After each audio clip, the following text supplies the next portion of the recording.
So welcome everybody to the BU Wheelock Social Justice and Equity webinar series. I am Pratima Patil. I am a PhD student in Counseling Psychology and Applied Human Development at BU Wheelock and a research fellow with the Boston Opportunity Agenda. Today we will be focused on early education and care in Massachusetts, renegotiating a new social contract. And this session is hosted by the Series Institute led by Dr. Jonathan Zapp at BU Wheelock. Now I'll turn to introducing our panelists. We are excited to have them here today. They are leaders in their field. They have deep and vast experience, and they have been dedicated to early childhood for many, many years. Amy O'Leary is the Director of Early Education for All and a faculty member of BU Wheelock. Mary Beth Mattingly is the Assistant Vice President of Community Development Research at the Federal Reserve Bank of Boston. Kelly Pellegrini is a founder and director of the Charlestown Nursery School. Ron Dorsey is a Foundation Fellow at the Eastern Bank Charitable Trust, and James Morton is the CEO of the YMCA of Greater Boston. And we are excited to have them here today.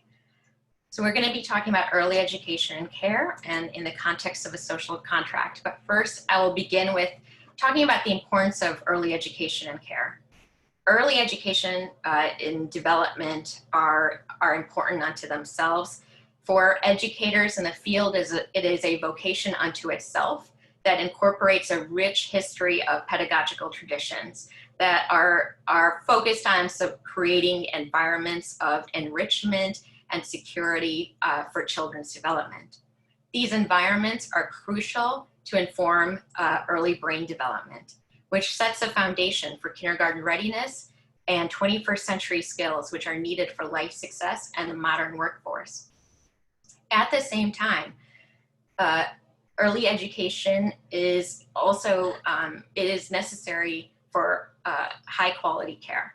And parents, if there isn't high quality care, parents tend to miss work or job trainings, decline promotions, may not choose to move to full-time work from part-time work, and may choose to leave the workforce. And these are findings from a survey in Georgia.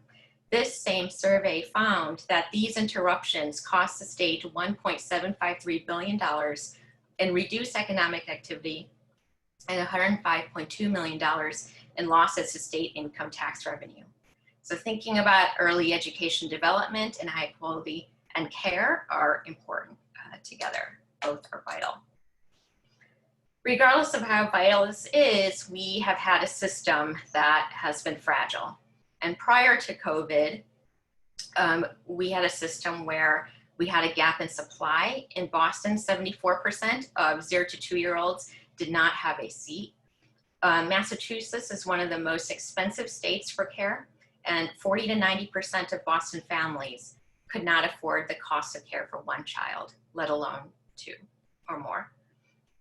Also, low wages of early educators mean many have been on public assistance and work second and third jobs, which is more difficult for them to create those quality environments for children. What we have found is that COVID has exploited this fragility and has further marginalized many in the system.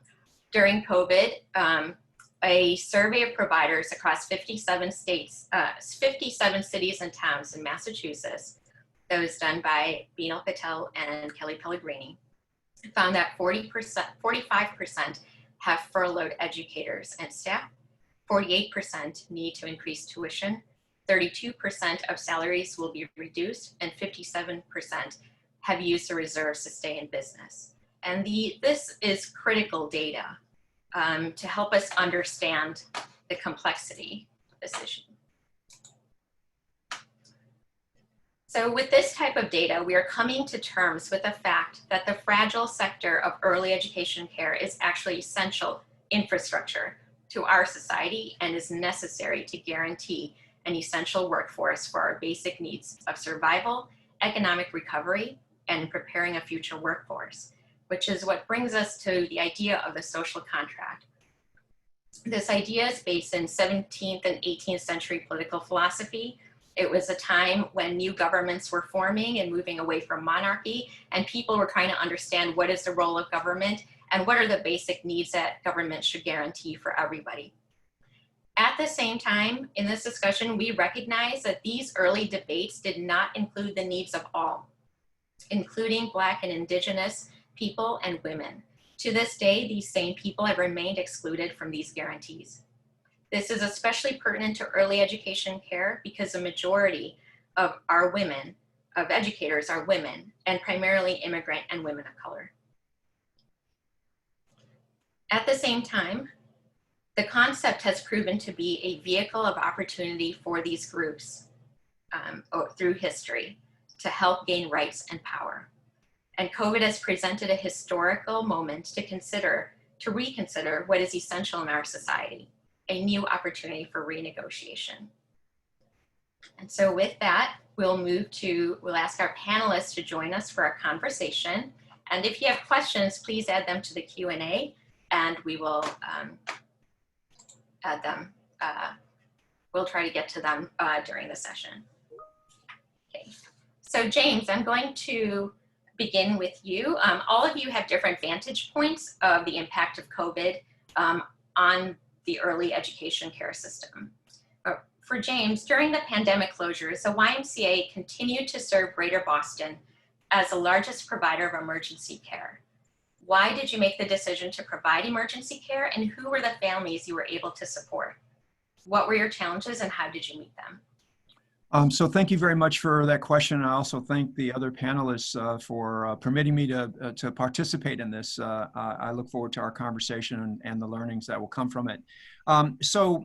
We found ourselves as a leadership team at a meeting on Friday, March 13th, and at about 7 o'clock, the mayor of the city announced that the Boston Public Schools would be closed until April 27th. We were trying to decide what we would do in terms of our branches located throughout the city of Boston, starting that Monday, March 16th. And with the mayor's announcement, we are one of those places that when there's a snow day in school, the children come to us. So we saw this as an extended snow day. And so we agreed that we were going to close our branches to wellness and aquatics and pivot to opening our branches for early education and care, before and after school care, and for the distribution of food, meals in particular. And so with that, on Monday, we opened to early education and care, before and after school, and food. As you might recall, later that week, Thursday of that week, the governor ordered the closure of all YMCA branches, all gyms across the Commonwealth, and also ordered the closure of early education and care centers. And so from that point, that Thursday, we pivoted to opening that following Monday, which would have been March 23rd, to providing 12 early education and care sites throughout the greater Boston community. And so we would maintain those 12 sites for that period of time where emergency care was being provided through the Commonwealth. And one of our challenges, obviously, all of us who provided emergency care, we received about a third of the cost of providing those services from the Commonwealth of Massachusetts through the Department of Early Education and Care. And so for us, the cost was to provide that care from that point until the end of July, the end of June, I should say. The cost was predicted to be about $1.6 million. We received roughly $600,000 or so from the Commonwealth of Massachusetts for that period of time. So that left us trying to find private support for the balance of the cost of the program.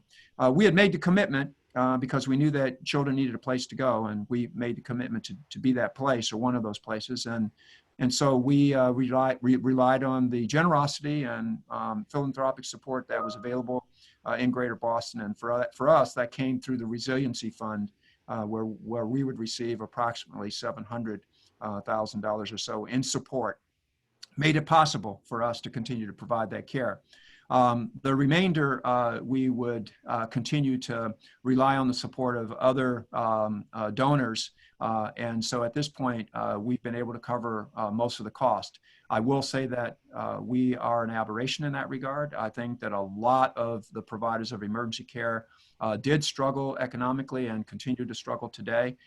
They made a real important commitment to serving the community, and it has not been easy for them, just as it wasn't easy for us to raise the dollars. Before I close, I'd like to also share that an important part of the work that we did was to provide food. Children needed to be fed, and families need to be fed. And so what we've been able to do through a food delivery system, a hunger prevention strategy, as we provided in the 4 months of the COVID virus. So far, 1.2 million in meals have been delivered, either grab and go or prepared meals. And then we've also delivered more than 70,000 bags and or boxes of groceries to families and to seniors, equating to another 600,000 meals. To give you a context for that, we thought we were doing super work in terms of addressing hunger prevention when in 2019, the 12 months of 2019, we delivered 837,000 meals, and we've doubled that in 4 months. And by the way, Boston Public Schools and their network of providers has also provided another 1 million meals. And so, and we still have not met the need. And I would suggest that nor did we meet the need of families who needed the support of their children during the first 4 months or so of our response to the coronavirus. I think we've got a lot of work to do, and we're going to continue to have a lot of work to do for the next few months. So thank you for that question, and I'll close there. Thank you, James. I mean, that helps us understand, and hearing from you and other providers, we often hear about this feeling of commitment, dedication, obligation to support families, even if you're not sure where you're going to get the money to cover the operational costs. And just to sort of give us a number for these, how you supported essential workers, how many were you able to support and how many businesses? So thanks for that question. So we had our 12 sites, and during the first 4 months, we provided 170,000 hours of care to children and their families. And those essential workers came to us from 137 different businesses and companies throughout Greater Boston. And so we think that we certainly did our part, and we also thank the others that provided emergency care across the Commonwealth. A lot of those organizations were youth serving organizations like ours, and early education providers. Okay, thank you. That helps us understand how essential you are to you and providers are to helping our economy and helping our society to even survive through this pandemic. So now I'll turn to you, Ron. James had talked about this sort of not being able to cover operational costs and the challenges of other needs. And the Eastern Bank Charitable Foundation stepped in to help a number of providers with different types of support. Can you tell us a little bit about that? What did you find was most needed by this sector that was tasked with supporting essential workers? And what did you learn about this sector based on this experience? Sure. Thank you, Fatima, and thank you to the other panelists, and certainly to everyone watching the webinar, many of whom I've had the great fortune to work with in a variety of capacities. As we think about the work that we were doing, Eastern is a relative newcomer to early childhood, having just made its first investments in April of 2019. But I think having made a set of investments based on insights around the fragility of early childhood systems and the fact that the system is kind of not a system, certainly based on insights around racial and gender injustice in the field, as we really rely on women and increasingly women of color, whom we are underpaying and undercompensating to do their best work and continue the self-sacrifice that I think is characteristic of the work that they do. And we learned a lot about the fragile business models in the field and the lack of economic sustainability. I think I, in particular, have learned quite a bit about some of the divides between subsidized providers and private pay providers, but I would argue that sustainability for anybody in the field is a shell game. And we really do need to think about how we make everyone whole. So at the time that COVID hit, we really accelerated and shifted our work. I think we were still trying to address some of those fundamental conundrums and do what we could to address some of the contradictions in the field. But what we found certainly was that emergency care providers needed to be equipped to do the work that they needed to do. And so that meant trying to figure out how to get them PPE, disinfectants, and a number of other things so that they could be open on an ongoing basis. We also knew for those providers who weren't going to be open that they were still supporting families. And as James said, providing food, providing diapers, providing formula. So we wanted to make sure that we got resources to those providers who might not be providing care, but who were certainly keeping families alive. We wanted to make sure that we were supporting the family child care part of the field, and we teamed with the Commonwealth Children's Fund and other funders around the region, really to figure out for those providers for whom a good proportion of their business is private pay, and they were not receiving or receiving very little in the way of subsidy and the continuation of that program. How could we help bridge them? We also knew that there were a lot of workers furloughed and laid off, and so in partnership with the Family Independence Initiative, we have been trying to provide, particularly in the gateway cities, supplemental income for those workers, both teachers and teaching assistants who have been displaced. We worked with a number of folks, including the Children's Investment Fund and Goodwin Procter and the Commonwealth Children's Fund, again, and strategies with Amy to figure out technical assistance, particularly around the Paycheck Protection Program, to help providers navigate that program. And now it's reached the stage where we're trying to help them figure out how can they make sure that they maintain, recruit, recover what is due them, and that there is no further penalty or give back on that is unnecessary. And then we made an outsized investment in the Boston Basics. It's an innovation that we invested pretty heavily in 2019, but EEC and WGBH saw the opportunity to go even bigger with that set of resources and to make sure that more families across the Commonwealth were connected to the Basics toolbox, hopefully providing some of those supports, lessons, and developmental opportunities at home if caregivers are well equipped.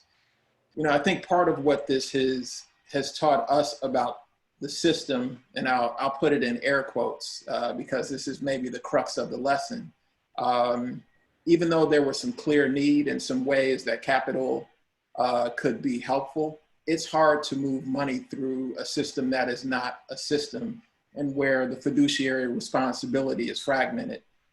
We have spent a lot of time on some of these investments really trying to figure out how to create capital pipelines where they really don't exist for us to get directly to providers, and as a philanthropic entity to figure out how to get money both to organizations that have C3 status and organizations that are private businesses as well.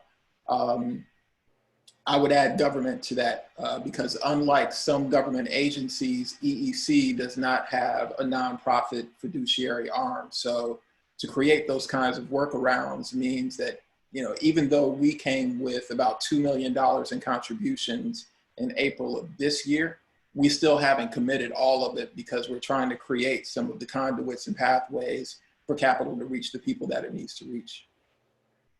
That is shocking for a sector that is so much in need, not being able to have the funds and not be able to move it to help them, support families in need. But your example really shows us the fragmentation of the sector and how it's not quite a system where we can connect and figure out and know where to get resources from. Mm-hmm. So now I'll turn to Kelly. So you represent a network of successful private pay providers who have served their communities for decades. How have the closures and ongoing uncertainty impacted them during this time? Yes. So again, thank you, everyone. From a provider's perspective, and with Binal Patel, we've been able to established sort of a collaborative of providers. And of course, as everyone has sort of spoken to, it was already an incredibly fragile system. We were not bringing in enough revenue for the costs. So most providers, private pay, parent pay, subsidized, are barely making ends meet under best of circumstances. COVID sort of revealed that fragility, and in particular, it called attention to how many of the workforce, the women who are serving young children, are not being compensated fairly. So we know in Massachusetts, 35% of them are living below the poverty line. We know that we had to furlough many of them, and we know when we lost revenue because we were closed or because numbers were cut in half, that the model was no longer sustainable or viable, even in our best models and even in our most successful schools. So that just has revealed how fragile, in fact, we are. And through the data that I think you shared, we see that most schools will close in 1 to 6 months if we don't have some major relief. So again, looking at the new regulations and looking at the new numbers that are not yet aligned with DESE, if you have half of your enrollment, half of your capacity, but your costs are the same, you either have to have half of your operating budget in reserves, you either have to double your tuition and your revenue, or you have to cut salaries. And so I think that is one of our largest concerns, that we may not be able to be open, and that so many providers will close and not have sort of the care that families need. But more importantly, if those that can stay open will do so on the backs of teachers and will do so on the backs of quality. And so our underpaid and under-resourced workforce will have even less to work with. And I think that's really frightening for those of us who think about opening our doors each morning and being ready to serve children and provide the quality of care that really addresses these issues of equity. Thank you, Kelly. I think it's really important to hear his perspective from private pay providers who have otherwise been doing well, but still on the backs of parents who pay that cost and are still trying to survive right now and are not sure they can keep their doors open, which again impacts our numbers for supply. So I'm going to turn to Amy. James, Ron, and Kelly have highlighted how an already strained sector has needed additional supports during the closures. At Strategies for Children, you have been surveying parents to try to understand their needs and their demands and challenges. Can you help us understand how these strains have impacted parents and families during this time? Sure. And I echo what my fellow panelists have said, that the health crisis has really just highlighted the inequities at so many of our systems that happened before. And it also has created this broad awareness of how integral early education and care and school age is, not just to the economy, but to life as we know it pre-COVID, during COVID, and will be as post-COVID. You've heard that even at full enrollment, the market was broken. We know that the field is complex, and to Ron's point, this tension between publicly financed early education and care, which we know is about 25% of preschoolers in the Commonwealth. Most of the care arrangements are paid for by parents out of pocket. We've been trying to change our language because private pay may connote lots of money, which it does not.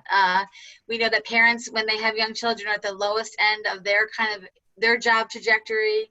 They're new parents, they're balancing careers and their children. And we also know that programs are going to need flexible, stable, and additional funds to have the chance of making it this reality. We also know that the parent demands, employer decisions, and then what happens with K-12 is going to have a huge impact on the reopening for early ed, and that no part of the system can do it by itself. So we know we've often called for collaboration, but we need this really intentional collaboration, which may look different than just being invited to each other's meetings, but really thinking creatively about sharing resources, understanding real-time supply and demand data, and thinking about how we can think differently at the local level. So as you said, we did a Strategies for Children, did a parent survey, and we did it in April and May. And we also know this is this is an evolving story. So what parents told us in April and May is that 2/3 of parents had planned to return to their pre-COVID childcare arrangements. But now that we know how tough it has been for programs to reopen, we know that that might not be even a reality for parents if they want to return. We also know that we're learning from reopening that parents may say they're coming back on a Thursday, and then by the time Monday morning comes, they say, you know what, I might have different arrangements for the while. We also know that 91% of parents in April and May told us that they were hesitant to return to childcare due to health concerns. There has, again, this evolving story of the transmission of COVID, about what the guidelines are. We know the Department of Early Ed and Care has been working tirelessly to come up with minimum requirements, think about what implementation looks like. And we know that providers are working around the clock in this state to think about, parent drop off and pickup, think about social distancing for 3-year-olds, and thinking about how their practices are going to have to change. So we are right now currently raising funds to do another parent survey because we also worry that we are not paying attention to this issue now the way that we should be. And our biggest fear is that in October, if something changes and more people want to go back to work, the system is going to be decimated. That, as Kelly said, if you can only make it 2 months after going to reserves that you've been amassing for 20 years and you're hoping for this childcare bailout that may never come, that's the reality that we have to talk about today. I think our elected officials are listening. We know we need to get to them more. So there was a question in the chat about what we can influence what's happening. We have power right now as early education and care and school age providers because nothing will be able to reopen unless there is this aligned, coordinated efforts. And so I think today is Save Childcare Day at the federal level. So if you are on Twitter or on social media, in Massachusetts, we are fortunate to have leaders in the nation on this issue. Senator Elizabeth Warren and Representative Kathy Clark have both put proposals, billions of dollars that we are going to need in Massachusetts and across the country. So you need to first get to our federal officials, but then you also need to make sure you know who your state legislators are and you're connecting to tell your story. They need to know about the credit cards being maxed out, to hear James talk about how much they went above and beyond the call of what they would expect, and they thought they were doing a good job. We're seeing that people are stepping up in ways, not knowing how they're going to get paid, but they are the closest to the children and families, and they feel this responsibility. So we have to make sure our systems are going to be reimagined and redesigned to support that. Thank you, Amy. You're helping us understand how the challenges faced by James and Kelly and Ron are connected to the parents that are then connected to our workforce and our employers. So I think that's a great connection to Mary Beth.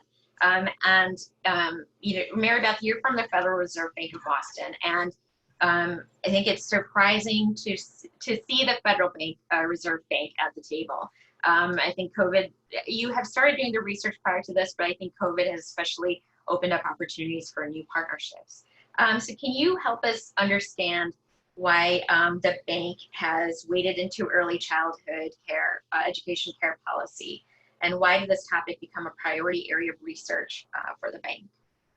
Sure, absolutely. And thank you for having me here today, and thanks for all of the great contributions by the other panelists. I echo so much of what you've said in our work. The Fed has a dual mandate: price stability and maximum sustainable employment.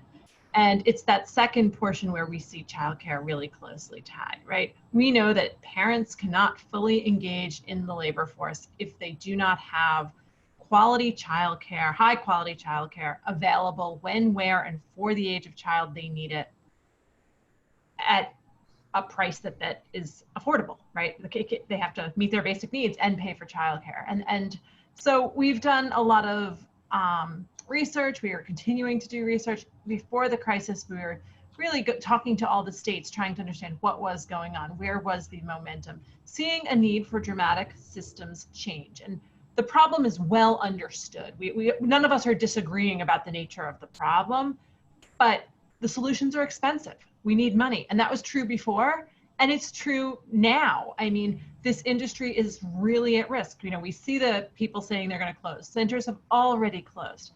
And I worry in this context about widening disparities, because if childcare doubles, which parents are going to be able to keep their jobs and pay for it? Which kids are going to benefit? If centers close and people need to hire a private in-home care provider that's potentially much more expensive, who's going to be able to do that? And if they can't get childcare, there's even some bias in who's able to work. Some people have flexibility. Some people can work from home. It's hard to work and care for your kids. Many of us have done it. I've done it myself. It's rough, but I still have a job. I still have my kids pretty healthy, but some parents have to go to work. So what happens with their kids? So we're thinking a lot about all of these intersections and really seeing this as a moment. I mean, others have said it, the recovery and the rebuilding of our economy really depends on a viable childcare system that parents can access and rely on. Thank you, Mary Beth. I think that is, really helps to pull together how all of these stories, all of these experiences come together and have a larger impact on our society as a whole that has to do with the economic health and social health of our state and beyond our communities. So that helps us transition into thinking about, it seems that we're at a crossroads. Your collective experiences and motivations illustrate a sector that is more than the sum of its parts. No matter the lens, whether it is childcare, parent employment, business productivity, educator compensation, or kindergarten readiness, they all have to be included in the solution, which brings us to the idea of the guarantee of high quality early education care as an essential part of the social contract. So here I'm going to call upon Ron. You've spent a lot of time thinking about this. Could you elaborate on where you are now with the concept of a social contract and how it obligates us to consider creating a system that works? Oh, you're on mute. Sorry about that. Sure, and just for clarification, I think you gave us great context for the subject of the social contract, and you and I had a great back and forth about it last week. So one, recognizing both the limitations of the historical construct in terms of excluding people of color and women. And oftentimes, I would say the voices of children and young people. Yes. Adults are their proxies in large part, but there are ways for our youngest citizens to weigh in on our debates and represent their own needs. And so I want to keep that in mind as well. So even though it's problematic as a construct to some degree, I do want to take it kind of in its most generic and hopeful sense, that we do have the power to negotiate the societal agreements that we need to fulfill our greatest aspirations.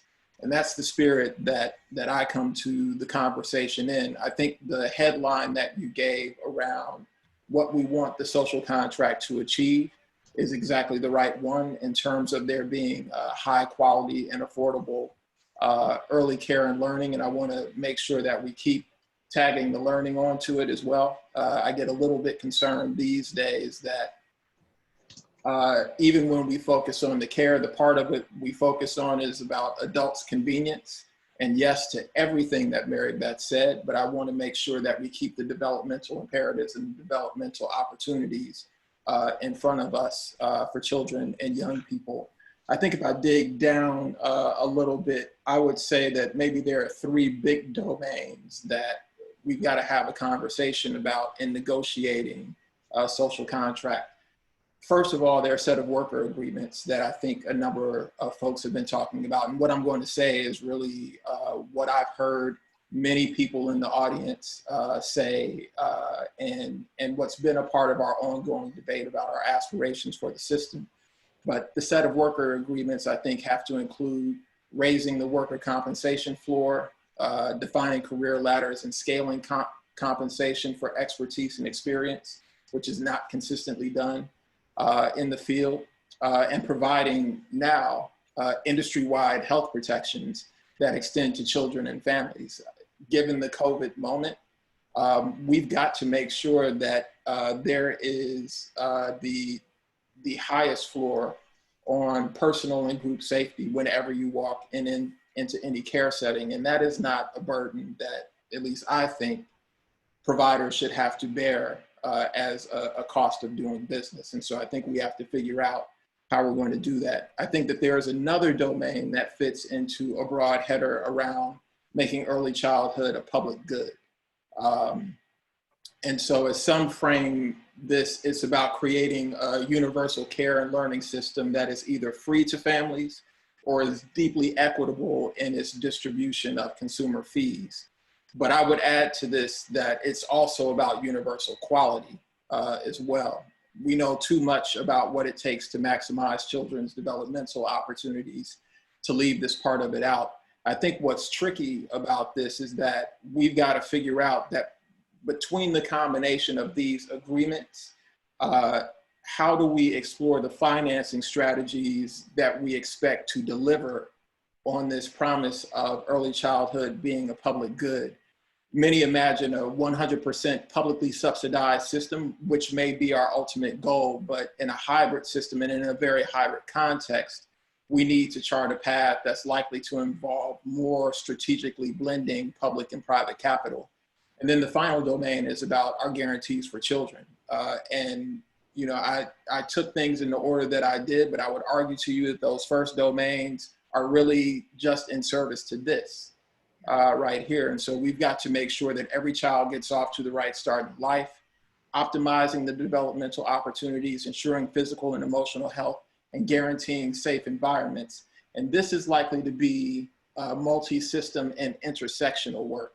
As powerful as early childhood is, as powerful as education is as a domain, I don't think that it solely is the guarantor of all of those child and family outcomes as well. And so we're going to have to figure out how to work outside of the silos to deliver on that kind of social agreement. Okay, thank you, Ron. Thank you for really providing a comprehensive view of what a social contract can be and what should be involved, and remembering to center it on children who were not part of that contract and haven't been for a long time. So I'm going to turn to James now and ask basically, how do we actually make this happen? And so who bears responsibility for making it happen? Who needs to be at the table? What would the role of government be in private partnerships? Oh, you're on mute. Sorry about that. Thank you very much, but I don't thank you for having me follow Ron on that. Ron, that was an absolutely splendid explanation of where we need to be and where we need to go. You know, from a practical standpoint, I think we all need to be at the table. I think everyone needs to be a participant in the conversation.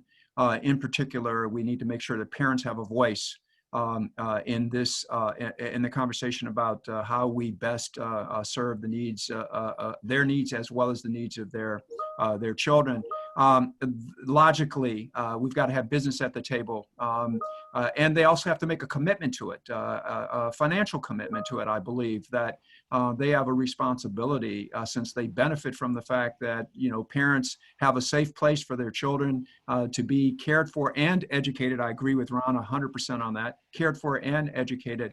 I think the business has a responsibility to support that, making sure that their employees have places where their children can be cared for and educated. I also think that our institutions, the private institutions like YMCAs and other youth service organizations, like our nursery schools and our child care providers across the Commonwealth, they should also be at the table and have a strong voice in the ways in which they are supported in the important work that they're doing. I often times say that the work that we are doing in this particular sector, also to Ron's point, is we're taking constructive revenge, so to speak, on racism and poverty. And we're doing it by providing every child with every opportunity to reach his or her fullest potential. And in order to determine what that full potential is, I think we all have a role and a stake and a responsibility to contribute toward creating those systems and those opportunities that counteract poverty, that counteract racism, to put every child in the position to be successful in life. And before I close, can I go back to a question that was asked earlier? It was a great question about how many children were exposed in our emergency child care centers to COVID-19 and how many staff. And so if you saw me on my phone, it was because I was trying to get the answers to that question. And so the answer is that we have one child in our emergency child care centers that was exposed or tested positive for COVID-19. We had 3 staff who tested positive for COVID-19 and at 12 locations. I think that's pretty good evidence that we were implementing some protocols.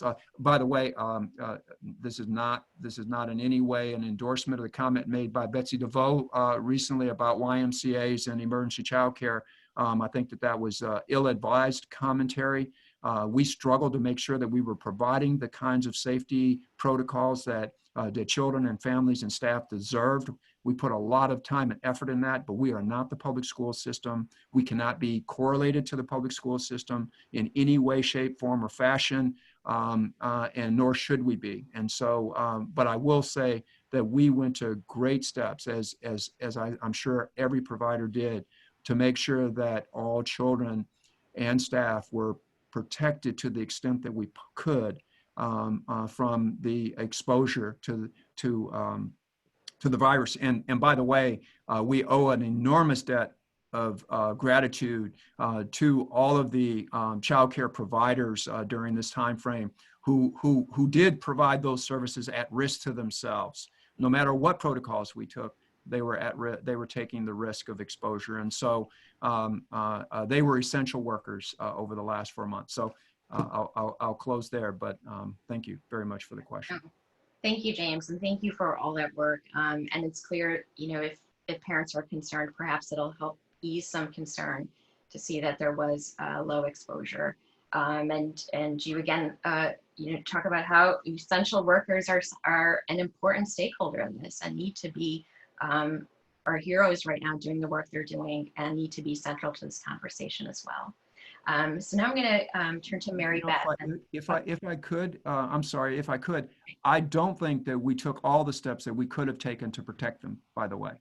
That every provider of care to children should have been automatically available for any testing that they needed in order to assure that they weren't exposed, nor were they exposing others. And that was not the situation that we experienced in the first 4 months, and we should be correcting that as we move forward. Okay, thank you, James. Thank you. Sorry. Oh, that's fine. So Mary Beth, I want to turn the same question to you. In terms of thinking about the social contract and building an actual system, who should be at the table? What is the role of government? And what are the private partnerships that can be part of the solution? Thank you. So I think we've talked a lot about this for the working parents and families, and I want to echo a lot of what Ron said about making childcare a public good. And ultimately, that's the eye on the prize, right? That's where we want to be. But there's a huge role for businesses, for philanthropy, for public institutions, for advocacy, for the childcare providers to work toward that. But I want to talk a little bit about the social contract, because not only is there a social contract providing for the families, but I think another important piece of this, and correct me if I'm seeing this wrong, is the contract, the idea that if you're working, you can survive, you can make ends meet. And as we think about making this accessible for families, I'm thinking a lot about the workers, who are disproportionately women and disproportionately people of color, and they're doing the work. They're keeping us safe by watching the kids of emergency workers, of medical workers. They're enabling us to eat by watching grocery store clerks' kids. And yet they're struggling. They were struggling before. And I'll highlight that in this moment, they would have been better off economically, most of them, collecting unemployment with the additional $600 a week of pandemic assistance.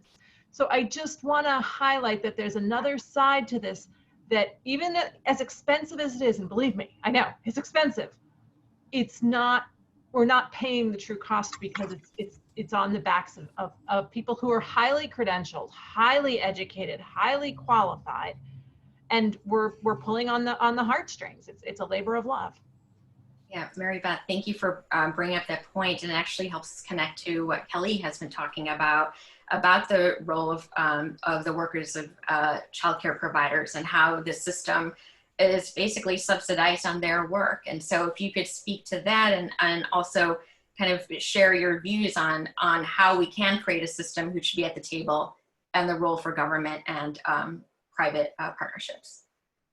Yeah, and I think, as again, so many panelists have said so eloquently, is that you do not truly have social justice unless you have economic justice. And I think until we start to name that what it means for an early childhood provider to be making less means that in the neighborhood that I live in Charlestown, there are some people who are serving 4-year-olds who are making as little as $20,000 a year. And there are some in the Boston Public School who are making well over 100. And I think if we can deliver for those public school educators, we can deliver for our private pay or parent pay, in the case may be. I think we have to acknowledge not what we're paying, but what it truly costs. And we still have not had a good conversation around that. I suggest that we need to work backwards and we need to start with those salaries if that is where quality lies. And I think we have a lot of evidence that it's not the size of the playground and it's not the packaged curriculum. It is those educators and the highly trained and highly compensated educators. And we have that evidence. We don't have to, I mean, the Netherlands just put out a great report on how they're opening and how they're addressing social distance, but we have great brain research in Boston. We have great science in Boston. And we have great economic sensibility. And so we are in a position to really deliver on that. And I think we need to make more of a commitment to those providers. We are the ones who have found that when you compensate educators, you deliver a high quality program. The K-1 program in Boston is a perfect example of that, but there are many of those. And so I think that's where we should be starting our conversation, because what could be lost in this is we could all figure out ways to stay open. And as Mary Beth said, pull on people's heartstrings, and early childhood providers will make it work. But we could leave a lot of women, and a lot of women of color in particular, who are living below the poverty line, who are working multiple jobs, who are in housing that is not as affordable as it needs to be, and who are making ends meet. And not only would we not be able to provide the early childhood education that we feel like all children really deserve, but we also risk our efforts around mitigation. And so I think we cannot set up a system where people have to work multiple jobs and also serve children. I think we're in a place to do this, and I think that's where the work lies. But the inequity is there. Right, and if we are then calling upon, saying this is how much teachers make in the BPS system, and so early childcare providers should be able to make that much more, make that much at least, then we are calling upon the government for much larger investments in teaching staffs and educators. And so I want to turn to Amy, who you are in constant contact with the legislators and are in these conversations, and where are they on this in trying to provide those funds? Are there limits? Can we rely solely on the government? So as I think back when I started as a preschool teacher at Ellis Memorial and was making $16,000 a year, my message at Advocacy Day was, I'm Amy O'Leary and I don't make enough money. And that was my strategy, walking into legislative offices, and they welcomed me and thanked me for coming, and I never followed up. But so it was true, but it was the wrong message. I'm Amy O'Leary. I'm supporting the next generation of the future of the Commonwealth and their parents right now. So I believe that legislators wake up every day trying to make a good decision. They want to make a good decision, but often we speak in generality. We say we don't make enough money. Recently, when the Joint Committee on Education had an oversight hearing, which was a great opportunity because it wasn't about a specific bill or the budget, it was about the legislators getting a better understanding of what is happening right now. And there were 2 panels of people that testified, and people used real numbers. So anyone listening out there, and we saw a question about the money that's available. Right now, there's not enough money in the system to fill in the $250 million gap of the private revenue that we are losing every month. And the CARES Act, the $45 million, cannot be the only answer. So we have seen the legislature, I've been back to back today, so they may have voted already, but they're working on a supplemental budget. And in this budget, started by the House, was an early education and care public-private trust fund, which was an acknowledgement of, we understand it might not just be public money that's going to solve this. We want to figure out a structure to help work together. I also know that one of the most important advocacy one-on-one lessons is that you have to be the go-to person for your legislator about these issues.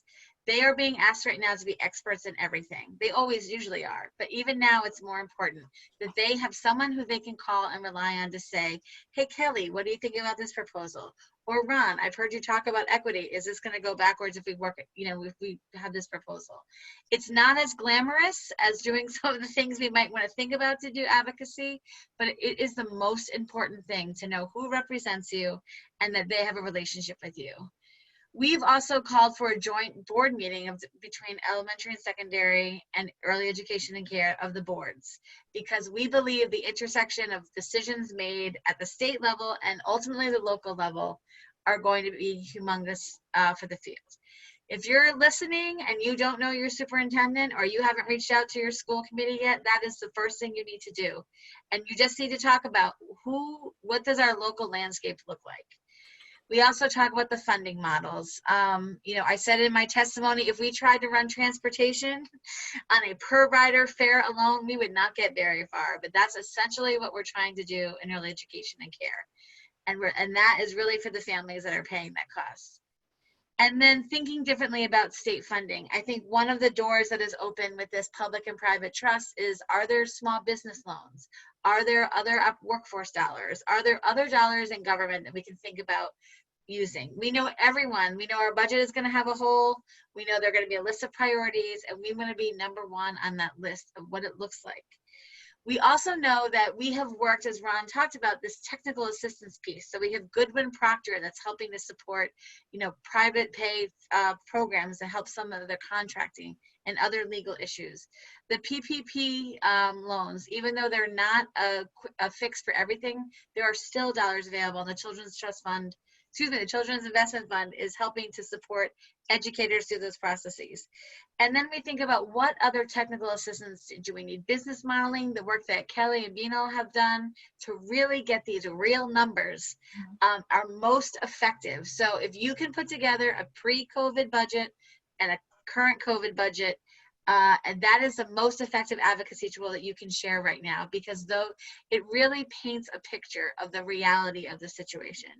And include, Kelly said, it's half the enrollment and the same cost. We know there's going to be increased costs. We should not be figuring this out each program individually. We need to think about shared services, networking of services, and then not just relying on the creativity and the can-do attitude of early education and care, but we need real support. Right, and I think you lead us into, we're short on time. This has been amazing. We're learning so much from all of you. And so a couple of the questions sort of just ask, what is the next step? Like what is the first step? And I'll say, what is the first step and how do we center equity with that first step so we begin on the right foot? And I'm wondering, maybe Ron, you'd like to start with that. Sure. There are almost too many first steps to name because we're kind of in a scramble here, but let me suggest a few things. One, where the kind of social contract piece of this is concerned, I think we need to figure out what is our outline for the agreements that we want. And I'm reminded that Amy always reminds a number of us that when we're asked about what's most needed, what we offer are the 1,000 things we need simultaneously. And it creates a lot of confusion in the advocacy space. Maybe we don't get high enough on what those things aggregate to kind of fundamentally say what it is we need and what we want to do. So that's one step. And there actually are several tables starting to be created for practitioners, policymakers, those of us who are helpmates in this work to try to figure that out. I think it was just last night, the week is going by so quickly, but Amy and I participated in a design session hosted by Vital Villages and UMass, where some of these questions were being asked about What are the fundamental things that we're trying to accomplish in that need to define a reimagined early childhood field? And so I think we need to create a number of those tables and some processes for doing the synthesis. Maybe more practically, a few things we need to do are, one, on the business side, companies need to continue working with their workers to figure out how they're going to support whatever new normal there is around work. So if you're working from home, we still need a benefit that goes to those workers for early childhood. If you have to be in the office, we need to figure out the supports that you need.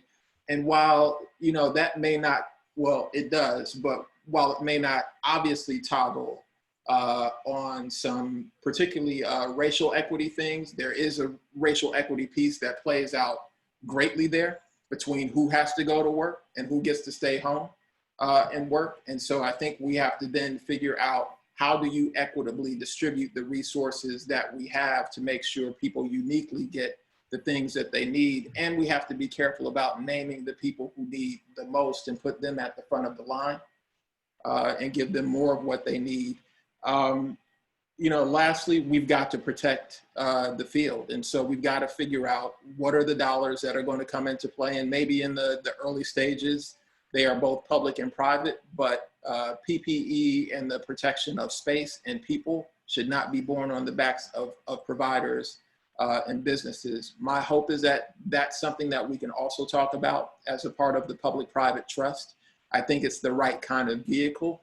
I think the agenda that we've talked about so far is probably too narrow for what we need to do, and it can be a more active space for blended capital that solves problems on a more urgent basis. Thank you, Ron. And so we're running short on time, but we're probably gonna go over a couple minutes and give everybody a chance to answer the same question to hear from everyone. So I'll go to you, Mary Beth. What is the first step, do you think, and how do we center equity in this first step? I'm struggling with this because, as Ron said, there's so much to do. I think it's awareness. I think a lot of businesses don't understand the constraints that their employees are going to be facing or are facing. And I think it's really understanding that what we had wasn't equitable. And the goal is not to get back to where we were, but the goal is to build something more equitable that's going to benefit society and the economy at large.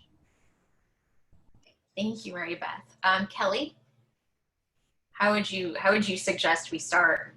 I think the first thing that everyone should do to start is just pause for a minute and think, where are right now 2, 3, 4, and 5-year-olds?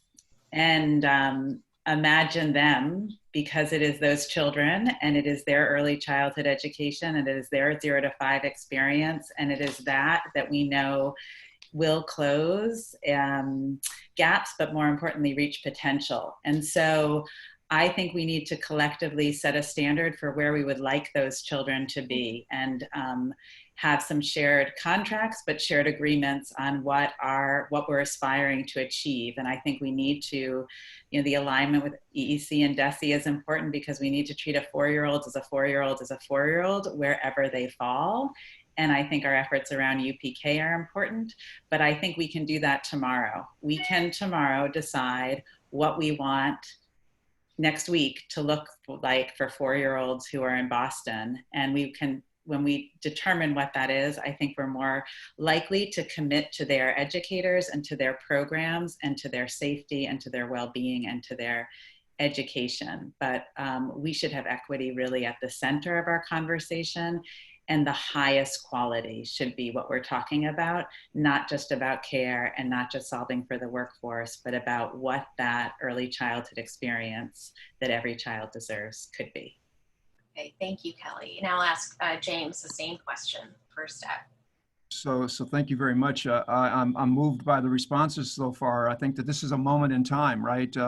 Never before has the importance of having a early education system been so important that it is today. As we're trying to reopen the economy, we recognize that we cannot do so unless we've got an early education and care system that works for the children.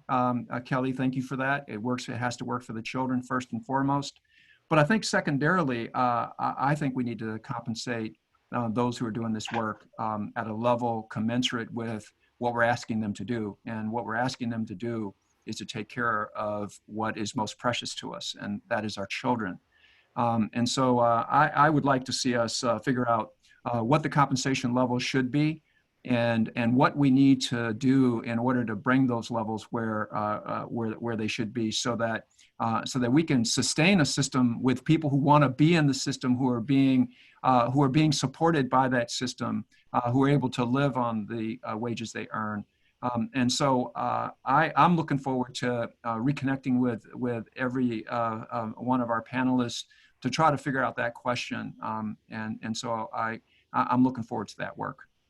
I agree with you, James. And Amy, you'll have the last say here. What would be the first step, and how do we center equity? Well, first, thank you, Fatima, for your thought-provoking questions, the prep that you did, and just having so many different perspectives in the panel. Because if Kelly wasn't here, I would have to talk about children and so on.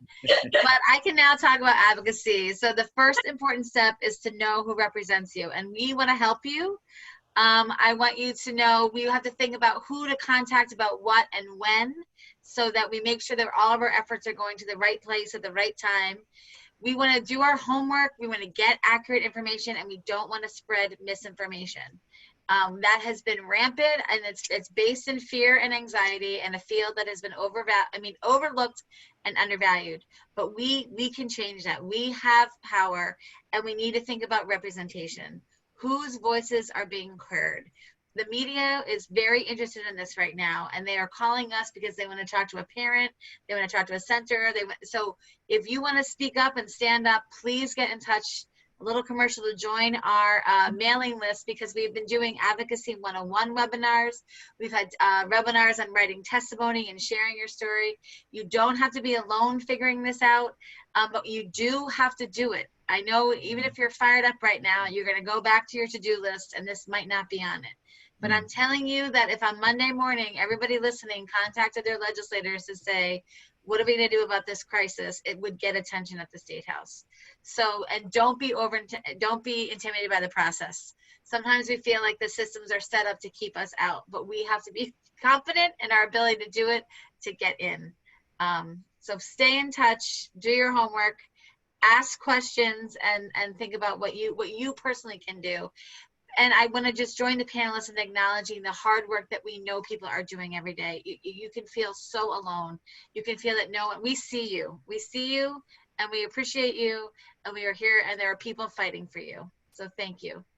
Thank you, Amy. I think one of the things we learned during this pandemic is that leadership matters, and lack of leadership matters. So I am so glad to have all of you as leaders in this field sharing your advice, sharing your experiences. I hope no matter where anyone is coming from, they have learned from this and feel like they have some information, they know how to take a next step, and that they feel hopeful that we can change the early care sector and improve it, create a system, and fulfill the social contract that we all deserve.